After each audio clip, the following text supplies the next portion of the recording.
হাত ভর্তি চুরি নিয়ে খেলছে ছোঁয়া। আর ছোঁয়ার এত খুশি লাগছে যে সে কি করবে না করবে বুঝতেই পারছে না। সারা রুমে পায়চারি করছে আর চোরের শব্দ করছে, অপেক্ষা করছে বালাচোরা কবে হাতে পাবে। আর যে তর্স হয়েছে না, বধূ সে যে নিজের রুমে বসে আছে ছোঁয়া। ছোঁয়ার লিলিকে সাজানোর জন্য পার্লার থেকে লোক আনা হয়েছে। ছোঁয়াকে সাজানো শেষ আর লিলিকে সাজানো হচ্ছে এখন। ছোঁয়া যেন রুমে বসে থাকতে থাকতে বিরক্ত, তাই সে বারবার বাহিরে চলে যেতে চায়, কিন্তু সানিয়া লামিয়া সোহা মিলে ওকে আটকায়।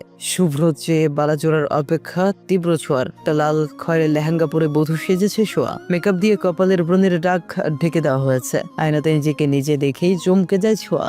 শ্যামলা বর্ণের চেহারাটা দুধের মতো সাদা লাগছে ছোঁয়ার কাছে। সাজটা সুন্দর হলেও ছোঁয়ার কেন জানি ভালো লাগছে না। ব্রণেই যেন ছোঁয়াকে একটু বেশি মায়াবী লাগে। সোহা তো মুখের ওপর বলেই দিল আকাশে ভেসে থাকা শুভ্র মেঘের মতো অনিন্দ লাগছে ছোঁয়াকে আজ। সানিয়ার একটু মন খারাপ, তবে লামিয়া আবারও বুঝিয়ে দিয়েছে। তবু মনটা জুড়ে কেমন জানি অদ্ভুত কষ্ট হচ্ছে সানিয়ার। সানিয়া টিনেজার, এই বয়সে এসব স্বাভাবিক, তাই লামিয়া তেমন একটা সিরিয়াস নেয়নি ব্যাপারটা। আলিয়াকে পেয়ে লামিয়া খুব খুশি, কারণ এই বাড়িতে সবার জোড়া আছে, শুধু লামিয়ার ছিল না। কিন্তু এখন লামিয়ার জোড়া হয়ে এসেছে আলিয়া, তাই তারা দুজনেই বেশ খুশি। ছোঁয়ার বয়সী লিলি আর সানিয়ার বয়সী সোহা, তাই লিলি এতদিন একটু মন খারাপ করে থাকতো। লামিয়া তো আলিয়াকে নিজের রুমের শেয়ারও দিয়ে দিয়েছে। আলিফ আপাতত গেস্ট রুমে আছে, বিয়ের পর লিলির রুমে থাকবে এমনই সিদ্ধান্ত নেওয়া হয়েছে। আজ শুভ্র ছোঁয়া আলিফ লিলির বিয়ে, পুরো বাড়ি জমজমাট আনন্দে। গতকাল গায়ে হলুদে ছোঁয়া একটু আনন্দ করতে পারেনি, তাই ওর মন খারাপ। শুভ্র ওকে সারাক্ষণ নিজের কাছে বসিয়ে রেখেছে, নাচ গান কিছুই সে করতে পারেনি। মনে মনে অনেক বকেছে শুভ্রকে ছোঁয়া, কিন্তু সামনাসামনি কিছুই বলার সাহস সে পায়নি, কারণ শুভ্র রেগেছিল খুব। ছোঁয়ার সব বন্ধু বান্ধব এসেছিল গায়ে হলুদে, আর সেখানে একটা ছেলের নাম নয়ন। এই নয়ন নামের ছেলেটা একটু দুষ্টুমি করে ছোঁয়ার হাত ধরেছিল, যা শুভ্র মোটেও পছন্দ হয়নি। ছোঁয়া তবুও অনেক বুঝিয়েছে শুভ্রকে নয়ন ওর বন্ধু শুধুমাত্র, এমনকি নয়নের গার্লফ্রেন্ড আছে এটাও বলেছিল। তবুও শুভ্রর রাগ কমেনি। অনুষ্ঠান নষ্ট হয়ে যাবে ভেবে কিছু করেওনি, নয়নকে না কিছু বলেছে, কিন্তু ছোঁয়াকে এই বিষয় নিয়ে অনেক কথা শুনিয়ে দিয়েছে। আজ শুভ্র ছোঁয়ার বিয়ে হলেও দুজন দুজনের সাথে প্রচুর রেগে আছে। শুভ্রর রাগ নয়ন হাত ধরেছে বলে, আর ছোঁয়ার রাগ শুভ্রকে সে এত বোঝানোর পরেও শুভ্র না বোঝার কারণে। সকাল থেকে দুজন দুজনের দিকে তাকায়নি পর্যন্ত। ছোঁয়া ভাবছে বিয়ের পরেও সে তার রুমেই থাকবে, যাবে না শুভ্রর মতো জেদি পুরুষের কাছে। বাহির থেকে শোনা যাচ্ছে কাজে চলে এসেছে, আর এটা শুনেই হঠাৎ বুকের ভেতর অদ্ভুত অনুভূতি হয় ছোঁয়ার। কেমন জানি ভয় ভয় লাগছে, বুকটা কাঁপছে, ধুকপুক করছে স্পন্দন। সোহা বলে আজ থেকে আমার আপা হয়ে যাবে এই ঘরের বউ, আর আমি ননদ। সোহার কথা শুনে ছোঁয়া বেশ লজ্জা পায়। লজ্জায় কারো চোখের দিকে যেন তাকানোর সাহস পাচ্ছে না। এতক্ষণে লিলির সাজগোজও শেষ। দুজনকে আজ একই রকম লেহেঙ্গা পরিয়ে বধূ সাজিয়েছে। লিলি এসে সানিয়ার হাতে ফোন দিয়ে বলে, এই শোন, আমাদের দুজনেরই ছবি যেন খুব খুব সুন্দর হয়। সানিয়া কোনো কথা না বাড়িয়ে ছোঁয়া লিলির অনেকগুলো ছবি তুলে দেয়। সানিয়া খুব ভালো ফটোগ্রাফি করতে পারে। এক প্রকার শুভ্রর হাত ধরেই সানিয়া ফটোগ্রাফি শিখেছে, তাই হয়তো শুভ্রর প্রতি ওর ভালো লাগা জন্মেছে। তানহা আর রকিও এসেছে বিয়েতে। রকিকে শুভ্রর কাছে রেখে ছোঁয়ার কাছে যায় তানহা। তানহা দৌড়ে গিয়ে ছোঁয়াকে জড়িয়ে ধরে। ছোঁয়া খুব খুশি হয় তানহাকে দেখে। কেমন আছিস তানহা রানী? সংসার জীবন কেমন কাটছে? আমি তো আলহামদুলিল্লাহ, আর তুইও তো বেশ ভালো আছিস দেখতেই পাচ্ছি, কিন্তু তোর বরটার কি হলো? গুমরা মুখে বসে আছে। তারপর ছোঁয়া তানহাকে সব খুলে বলল। তানহা সব শুনে হাসতে হাসতে শেষ। সোহা, সানিয়া, লামিয়া, আলিয়া, লিলি সবাই হাসতেছে। শুভ্রজি ঘাটতেরা এটা কারো অজানা নয়। ছোঁয়া আবার বলে উঠল, থুর, বাদ দিত, আমার বালা পেলেই চলবে। শুভ্র ভাই থাকুক ওনার জেদ নিয়ে। তুই বল তোর রকির কি অবস্থা?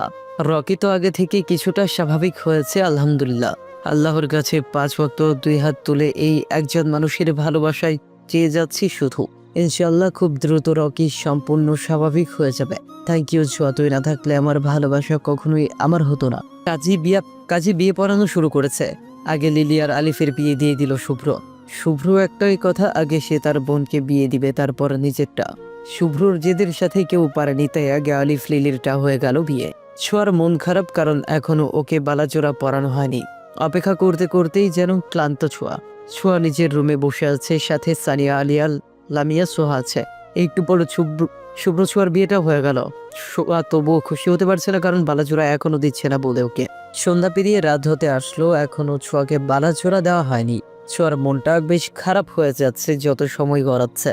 রাতের খাবার শেষে ছোঁয়াকে শুভ্রর রুমে নিয়ে যেতে আসে লামিয়া, আলিয়া, সানিয়া, সোহাগ, কিন্তু ছোঁয়া কিছুতেই শুভ্রর রুমে যেতে রাজি হচ্ছে না। কিরে আপা, এতদিন সবাইকে পাগল করলে বিয়ে বিয়ে করে, আর এখন শুভ্র ভাইয়ের রুমে যেতে চাইছো না কেন? বেশি পক পক করিস না তো।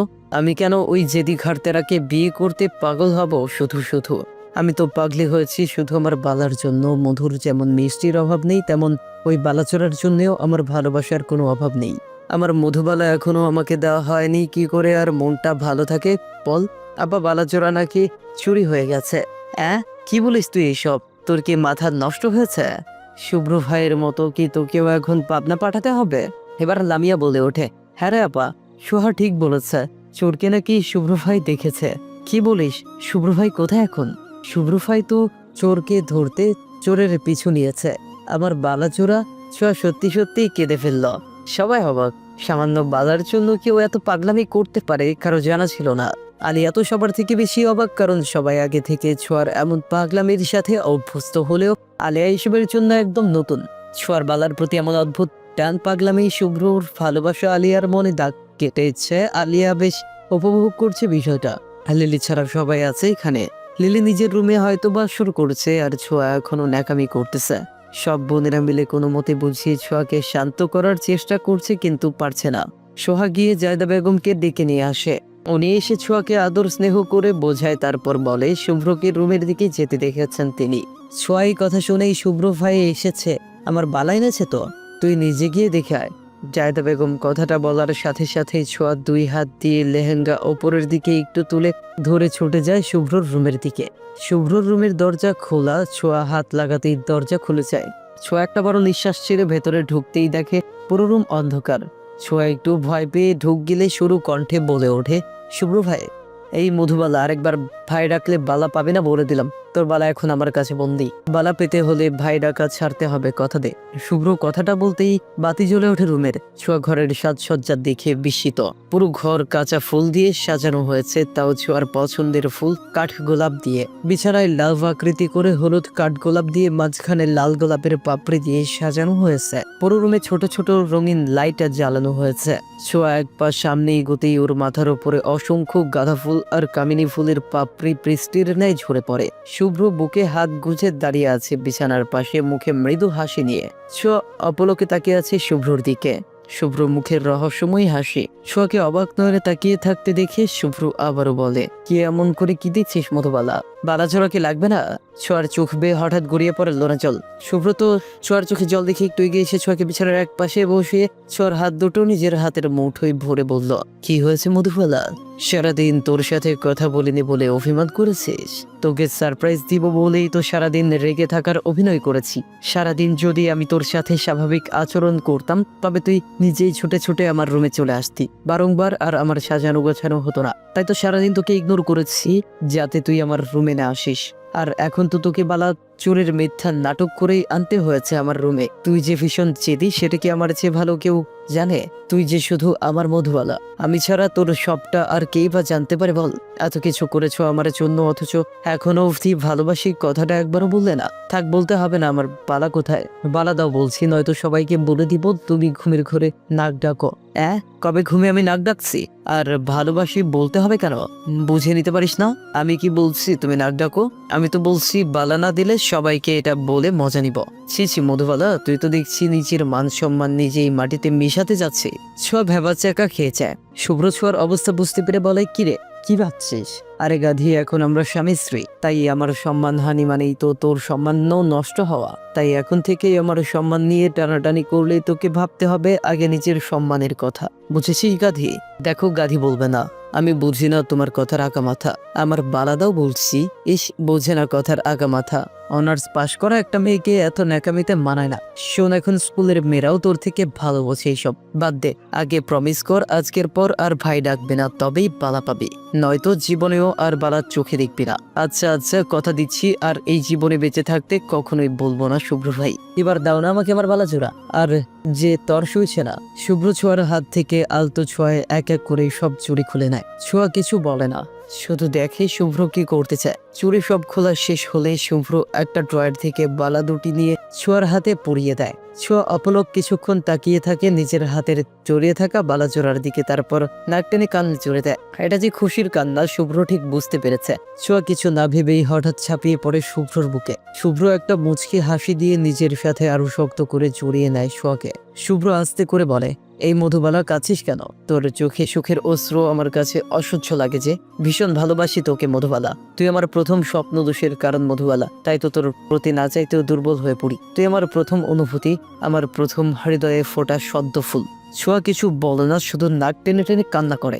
শুভ্র একটু হেসে আবারও বলে, এই শীতে আমার শেরওয়ানি ভিজিয়ে দিচ্ছিস কেন? একা কান্না করতে করতে শীত শীত লাগে তো, চুপ করবে তুমি?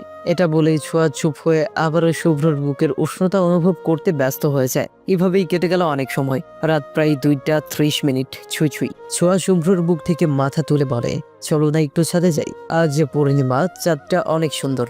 শুভ্র একটা মিষ্টি হাসি দিয়ে ছোঁয়াকে কোলে তুলে নেয়। শুভ্রর ইচ্ছে ছিল বাসরাতের ছাদে বউয়ের কোলে মাথা রেখে চাঁদ দেখার। ছোঁয়া অজান্তেই তা পূরণ করার সুযোগ দিচ্ছে, তাই শুভ্র আর দেরি না করে ছোঁয়াকে কোলে নিয়ে হাঁটা শুরু করে ছাদের দিকে। তোকে মধুবালা কেন ডাকে আমি তুই জানিস? ছোঁয়া শুভ্রর চুলে বিলি কাটতে কাটতে বলে, বলো তুমি। মধু তো মিষ্টি খুব, কিন্তু আমার কাছে মধুর চেয়েও দামি তোর মুখের এই মিষ্টি হাসি আর তুই পাগল খানদানি বালার জন্য, তাই তোকে মধুবালা ডাকতে ভীষণ ভালো লাগে আমার। আমি আমার বয়সন্ধিকালেই বুঝতে পেরেছি তোর প্রতি আমি দুর্বল, ভীষণ দুর্বল, কিন্তু কখনো কাউকে বুঝতে দিইনি আমি কিছু। জানিস খুব কষ্ট হতো নিজের অনুভূতিগুলো লুকাতে, তবুও লুকিয়ে রেখেছিলাম এতগুলো বছর। তুই বালার জন্য বারবার আমাকে বিয়ের প্রস্তাব দিয়েছিস, তবুও আমি নিজের অনুভূতিগুলোকে কন্ট্রোল করে রেখেছিলাম তোর পড়ালেখার জন্য। আমি চেয়েছি তুই শুধু বালা নয়, আমার জন্য কিছু অনুভব কর, কিন্তু না, তুই সবসময় আমার থেকে বালাকে বেশি গুরুত্ব দিয়েছিস, তাই রাগ হতো আমার খুব। যেদিন লিলি আমায় বলেছিল তুই আমাকে ভালোবাসিস, সেদিন আমি কতটা খুশি হয়েছিলাম তোকে বলে বোঝাতে পারবো না মধুবালা। তোর চোখের নেশায় শত বছর আমি মাতাল হয়ে থাকতে চাই মধুবালা। তোর চোখ দুটো মদ্যপানি ওর চেয়েও বেশি নেশা লড়ে, আর এই নেশার ঔষধ নিয়ে আমি বাঁচতে চাই অনন্তকাল তোকে বুকে রেখে। থাকবি তো আমার বুকে লুকিয়ে, দেহে প্রাণ থাকা অব্দি। ছোঁয়া মাথা দুলিয়ে হ্যাঁ বলে। শুভ্র কুটকুট করে হেসে বলে, এই চাঁদ দেখ, তোর পূর্ণিমার আলোর চেয়েও বেশি স্নিগ্ধ আমার মধুবালা, আমার ভালোবাসা। ছোঁয়া বেশ লজ্জা পায়। আজ প্রথম শুভ্রর চোখের দিকে তাকাতে ছোঁয়ার লজ্জা লাগছে। অদ্ভুত অনুভূতি হচ্ছে, শিহরণ জাগছে পুরো শরীর মন জুড়ে। ঠোঁট জোড়া কাঁপছে, চোখের পাপড়ি কাঁপছে, ঘন ঘন নিঃশ্বাস নিচ্ছে। শুভ্র বলে, চল বাগানে যাব। ছোঁয়া হ্যাঁ সূচক মাথা ধরে সায় দিল। বাগানে এসে একটা বেলি ফুল ছিঁড়ে শুভ্র ছোঁয়ার কানে গুঁজে দিল। ছোঁয়া চটপট করে দ্রুত বলে, এটা কি করলে? রাতে গাছের পাতা ফুল ছিঁড়া নাকি ভালো না? দাদি বলেন, আমার বোকা মধুবালা রাতেও ছেড়ে যায়, কিন্তু চেয়ে নিতে হয়। আমিও চেয়ে নিয়েছি গাছের রানী থেকে, আমার পরীর জন্য। ছোঁয়া আবারও মাথা নিচু করে দেয় লজ্জায়। শুভ্র মুগ্ধ হয়ে দেখছে তার মধুবালার লজ্জায় লজ্জিত মুখশ্রী। দুজন হাঁটছে হাত ধরে, কুয়াশায় ঘিরে আছে পৃথিবী। শুভ্র শক্ত করে ছোঁয়ার হাত ধরে রেখেছে। ছোঁয়ার ভীষণ ভালো লাগছে শুভ্রর হাত ধরে এইভাবে হাঁটতে। ছোঁয়া হাঁটছে আর বারংবার নজর দিচ্ছে হাতে জড়িয়ে থাকা বালাজোড়ার দিকে। শুভ্র খেয়াল করে বিষয়টা। শুভ্র মুচকে হেসে বলে, জানিস মেজো আম্মু মারা যাওয়ার আগের রাতে আমায় বলেছিল আমি যেন তোকে সবসময় আগলে রাখি, আর তোর এই বালাজোড়া যেন তোর হাতে ছাড়া আর কারো হাতে যেতে না দিই। জানিস আজ আমার খুব ভালো লাগছে। মেজো আম্মুকে দেওয়া কথা আমি রাখতে পেরেছি। আম্মুকে কি আর কখনো ফিরে পাবো না আমি? আম্মু কি আর কখনো ফিরে আসবে না আমার কাছে? যেন আমার চুলগুলো একটু একটু করে লম্বা হচ্ছে। ছোট চাচি আম্মু হেয়ার প্যাক লাগিয়ে দেয় সব সময়। আম্মু কি আসবে না আর কখনো আমার চুলে তেল লাগিয়ে বেনি করে দেওয়ার জন্য? আমি যে সবকিছুতে আম্মুকে প্রচন্ড ভাবে মিস করি। আজ আমার হাতে এই বংশের খানদানি বালা, অথচ আম্মু তা দেখছে না। যেন কত কষ্ট হচ্ছে আমার। শুভ্র ইমোশনাল হয়ে যায় ছোঁয়ার কথায়। হাঁটতে হাঁটতে দুজন বাড়ির পেছনের দিকে চলে এসেছে। শুভ্র বুঝতে পারছে না কি বলে সে তার মধুবালাকে সান্ত্বনা দিবে। ছোঁয়া ক্লান্ত হয়ে বলে, চলো রুমে যাই, বড্ড বেশি ঘুম পাচ্ছে আমার। শুভ্র কিছু না বলে আবারও ছোঁয়াকে কোলে তুলে নেয়। ছোঁয়া বারণ করে, কিন্তু কিশোরে কার কথা। বাড়িতে যে বড়রা আছে শুভ্র তো খেয়াল নেই মোটেও। শুধু জানি তার মধুবালা আজ থেকে তার সম্পূর্ণ তার। রুমে এসে শুভ্র ছোঁয়াকে ওয়াশরুমের দরজায় দাঁড় করিয়ে বলে, যা চেঞ্জ করায়, কাপড় তো সব আমার রুমে। শুভ্র দ্রুত গিয়ে ছোঁয়ার রুম থেকে ওর কাপড় চোপড় এনে হাতে দিয়ে ওয়াশরুমে পাঠিয়ে দেয়। ছোঁয়া ওয়াশরুমে যেতেই শুভ্র শেরওয়ানি চেঞ্জ করে একটা নেভি ব্লু টি শার্ট আর লুঙ্গি পরে নেয়। প্রায় 40 মিনিট পর একটা নীল রঙের প্লাজো আর সবুজ রঙের টি শার্ট পরে ছোঁয়া ওয়াশরুম থেকে বের হয়। কিরে এতক্ষণ লাগলো কেন তোর? নাকি শীতে গোসল করেছিস আবার? দেখি চুল তো শুকনো, তবে এতক্ষণ কি করছিলি? এত অস্থির কেন হচ্ছ তুমি? আমার মেকআপ তুলতে একটু সময় লেগেছে। এর আগে কখনো তো আর এত ভারী মেকআপ করিনি, তাই অভ্যাসও নেই, যার কারণে দেরি হয়েছে। শুভ্র আর কিছু না বলে ওয়াশরুমের দিকে এগিয়ে যায়। ছোঁয়া হাত মুখ মুছে বিছানায় গায়ে দিয়ে দেয়। শুভ্র ওয়াশরুম থেকে এসে দেখে ছোঁয়া ফুলের পাপড়ি দিয়ে খেলছে। বিছানায় যে লাভ করা ছিল ফুল দিয়ে, সেটার সব ফুল ছোঁয়া হাতের মুঠোয় পুরে রেখেছে। শুভ্র গামছা দিয়ে হাত মুখ মুছতে মুছতে ছোঁয়ার পাশে বসে বলল, বালাগুলি খুলে ঘুমাস, নয়তো ঘুমের মধ্যে ব্যথা পাবে। ব্যথা পেলে পাবো, তবুও খুলবো না। শুভ্র মুচকি হাসি দিয়ে ছোঁয়ার পাশে শুয়ে ছোঁয়ার এক হাত নিজের বুকে চেপে ধরে বলে, এত বালা পাগলি কেন রে তুই মধুবালা? আমি শুধু বালা পাগলি নয়, সত্যি হলো আমি বালার প্রতি যতটা দুর্বল, তার থেকেও 1000 গুণ বেশি দুর্বল তোমার প্রতি। আমি কখনো প্রকাশ করিনি এটা, কারণ আমি ভাবতাম তুমি আমায় পছন্দ করো না। যদি তুমি আমার দুর্বলতার কথা জেনে আমাকে আঘাত করো, সেটা ভেবেই আমি শুধু বালার পেছনে ছুটতাম, কারণ তোমাকে পেলে বালা আমার, আর বালা পেলেও তুমি আমার, সম্পূর্ণ আমার। একটু নয়, অনেক বেশি ভালোবাসি তোমায় শুভ্র ভাই। দে বালাগুলো দিয়ে বলছি। তুই আবারও ভাই বলছিস? এবার আর ক্ষমা করা হবে না তোকে, ফেরত দিয়ে বলছি আমার বালা। আচ্ছা আচ্ছা, আর কখনো ডাকবো না ভাই। এবার একবার ডাকো আমায় মধুবালা বলে। মধুবালা, তুই আমার, শুধু আমার মধুবালা।